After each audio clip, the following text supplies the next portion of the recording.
Okay, so there are cars and then there are racing cars.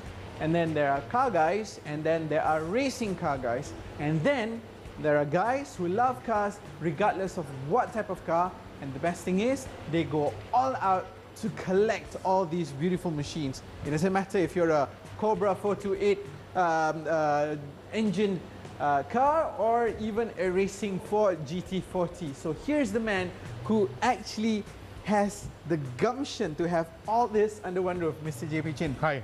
Big fan. Because you're a big car collector. This is wonderful. So the first thing that anybody would think of when they're looking at your collection of cars is, do you actually drive all these cars? Well, I do drive, but not often, simply because being a car collector, you try not to drive the car so that it stays intact. Because I'm a racing driver, I can't stop driving slow. So I refrain myself by driving the car. So that is the reason now I collect the cars. I will do events to showcase my car, to let people enjoy my car. So that's what I do now. Okay, so you're saying you're a racing driver, and of course, if you've, I can ask you and also the camera to come with me, Mr. Chin. So this is a GT40 that we have here. Yes. And I can see Sepang stickers there. Yes, so that sort of tells me that you've raced this before. Yes, I did. Okay, as you said, people who knows about car, you know that this GT40 has won many Le Mans 24 hours in the past. And obviously to buy the original car will be a fortune for me. But however, I managed to find a very good manufacturer who remake this car in South Africa. A few years ago, I brought a few of this car in to take part in the Hong Kong classic car race in Sepang. In Sepang, right? I actually took part many races in this car, and I've won some of the races. That's why you can see the stickers are there. And this car, no doubt, people say, is it a replica? Is it a kit car? I say it's neither. It is an original remake. That means they make to the specification of the original car. For example, I just told you this car chassis is not a tabular chassis, it's a monocoque, aluminum monocoque chassis. Okay, have a Ford engine, has got everything the original car has. Okay, so this is closest to a real one. Okay, so this is one of my precious collections. It doesn't matter, boss. It doesn't matter if it's real or it's a GT40. People who love cars look at it also go weak in the knees already. And then you have racing cars like this, and then you've got pure American muscle cars. And also, I'm very happy to see that you've got some beautiful British classics here. Exactly. The E-Type, which is the most beautiful car in the world for me. Yeah, it is. Okay, this one is the Eleanor. I think for those people who have watched the movie Gone in 60 Seconds, sorry. Yeah, Gone in 60 Seconds, this is one of the cars that they showcase.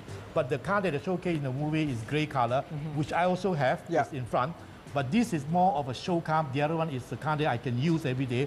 When I say show car, I bought this car from US from collectors. So they make this car, Eleanor, for them to showcase in the exhibition.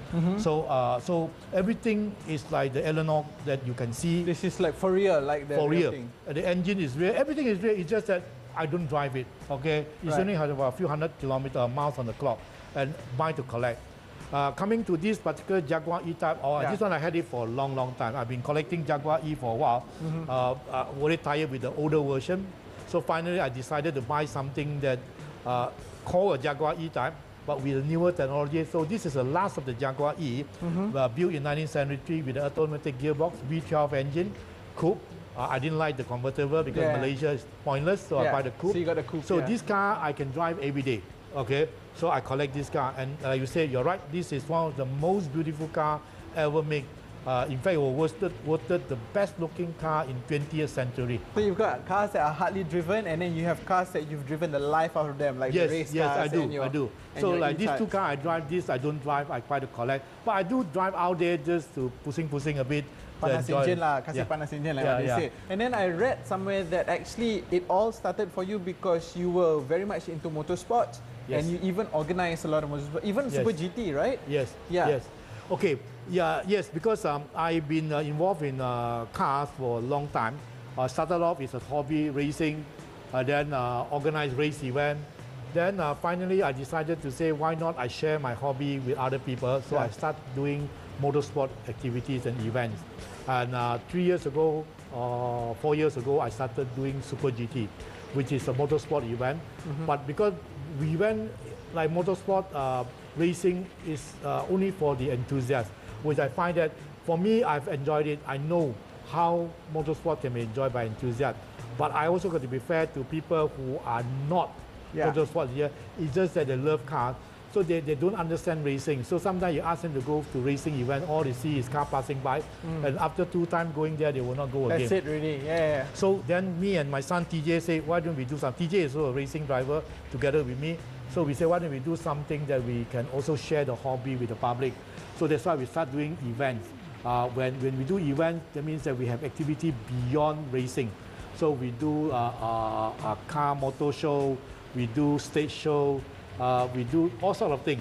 So this year, for the first time, that includes the SUMMERNATS. The SUMMERNATS this year. That's really exciting. SUMMERNATS is one of the biggest, hottest events in Australia. Yeah. So every summer month in January, in Canberra, they have hundreds of thousands of people attending the festival, where all the Australians will bring their classic car, muscle car, or even supercar to the event to showcase their car. Yeah. Be it paint job, engine modification, horsepower, anything you can imagine of. Then they do tire burnout. So they attract hundreds of thousands of people, thousands of cars in there. So I say, why don't we do something in Malaysia? Because in Malaysia, most of the event they've had is either racing or static motor show. Very boring. Okay, you see one, you see all. Having said that, we still need more people. For this year's SUMMERNATS, we even go beyond cars and bikes. We go to individual. You have a pair of running shoes, you got a bicycle, you can also come to my event to participate. Oh, you've got the running and also the cycling events. Yes, on the Merdeka Day, the second day of the SUMMERNATS, 7 o'clock, 9 o'clock in the morning. By round out, we have about 5,000 runners registered, about 3,000 plus cyclists already. So you will have a chance to be able to walk or cycle on the F1 track. Okay, Malaysian F1 track is in the market for the last 15 years. Yes. I can tell you, you've been to the track, I've been to the track. For me, I've been even racing on the track. Yeah. I have to confess, I have never walked the track. I know, yes. Okay. Yes, I know. So this is something that I'm encouraging all the public. Okay, sign up. It's only 30 ringgit. Okay, you get the medallion, pewter medallion, you got a certificate to certify. So that's happening at the end of this month, right? Yes, the end of this month, 29 on Friday. Friday, we already start the event. You can come to see our event. All the way until Merdeka Day. See the qualifying race. On Saturday, together with the Merdeka race, you can see them. We also got all the activity. On Sunday is a non-racing day. It's basically a track day for all walk of life. Oh, fantastic. Okay. And obviously, other than the public, we also, I need to do a bit of a commercial here. I want to really encourage the corporation, buy some corporate package for us, get the ticket, reward to your staff, reward to your employees, reward to your relatives and family to come to this event. Because it's an interactive event. For those you want more information, please look into our website, www.summernat.com.my. Okay, all the information is in there. Everything is online now. Mr. Chin, thank you so much for your time. Very privileged to be able to sit in this room even. Okay. But here's the bigger question. I can drive a car now. One car, one. Yes, you pick the one that I can let you drive, I will let you drive. Okay. They already PM me already. If you like a muscle car, there are 2 that I will recommend you to drive. History being made on In Gear today. I'm going to be driving an American muscle car. Okay. Sachin, thank you so much. All right, stay with us on In Gear. We've got plenty more stuff just for you.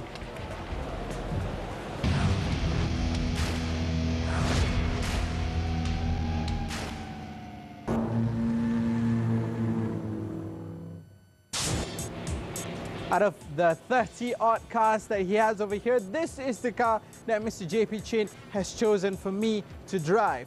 This is the Camaro SS Yenko. Why? Because this is the most powerful car that he has in his stables, and I'm excited to drive this.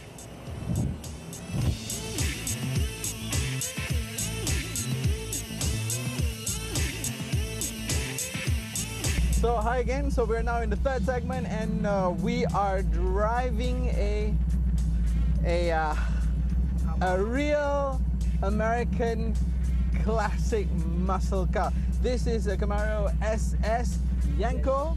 So this is from the year 1971. Okay, this is my friend here, YS.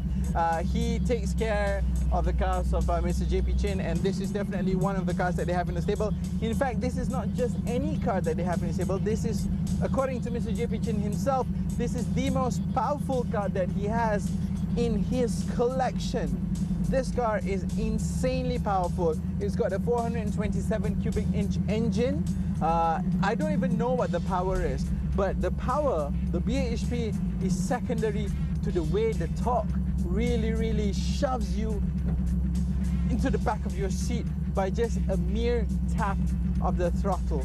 Now check this out. I'm not even, I swear to God, if only you could just see my feet, I'm not even accelerating hard, I'm just tapping a little bit, and this is what happens. A little bit, a tiny, teeny weeny little bit, and that's what happens. This car is crazy powerful. I don't even dare to drive it very fast, because, you know, American cars, in my opinion, especially the old ones, you'll have two problems. Number one, and correct me if I'm wrong, YS, number one, you'll have rubbish brakes, because you will have to jump on them to get them to stop. You probably, or in the words of Faisal, my friend who's also an auto journalist, he says in an American muscle classic car, if you want the car to brake, you'd have to write it a letter telling it to stop, because that's how long it'll take to brake. Even when we're cruising slowly in this very sedated manner, I'm literally pushing hard on the brakes for the car to actually respond to slow down, to even begin responding to slow down. That, and added to the fact that this is of course a left-hand drive car, not very familiar to drive a left-hand drive car in Malaysian roads, hence why I'm on this side and Sujan, my cameraman, is on that side. Also, apart from that, yeah, so I said there are two problems, right? Number one, it's the brakes. The brakes are not the most fantabulous things in the world. And of course, in an American classic muscle car, the steering is there for decoration, because American cars are meant to go on a straight road, and that's it. Quite daunting to know that you're not in full control of this car. In fact, this car, you almost feel like the car is in control of you. But I am going to try to overtake this car. I'm on proper roads now. Definitely all eyes will be on me. This is a fantastic feeling. Okay, whilst we're on the road, let me tell you a little bit about what we get in the interior over here. Again, real estate is something that you get quite oodles of, because you've got a lot of space between shoulders here. The car is a very wide car, but how is it at the back? A lot of space or not? Yeah. Or a big cramp? A big cramp, yeah? It's a big cramp.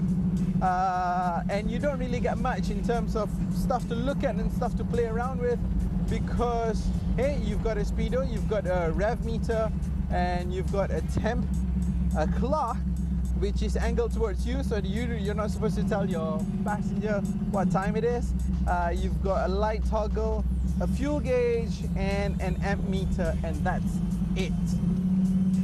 Everything else is retrofitted. Even the head unit is retrofitted. But then who really needs a retrofitted head unit? Who really needs audio system when you can hear that engine sound? It is just amazeballs. Just listen to that sound. Can you hear that sound? Let me just do this. I'm on neutral, right? Yes. How does that?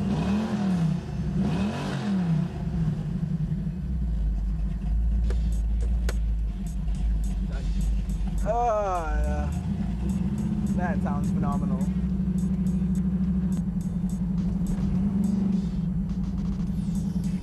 Final thoughts and final words on this experience. Well, you probably find more economical, more easy to maintain, and depending on who's talking, more beautiful European cars, and even some Japanese cars to play around with if you want to get into the classic car game.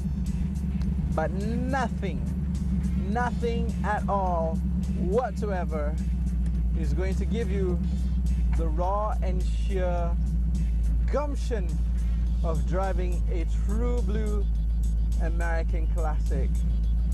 As we pull into JPM, where JP keeps all his cars, you can see there, you've got a Carmen Gear, you've got an Eleanor, you've got an A45 AMG, an Impala, and of course, there was a Jag over there. Just goes to show that these guys really do mean business when it comes to cars. I just got to do this one more time. Get the brakes in.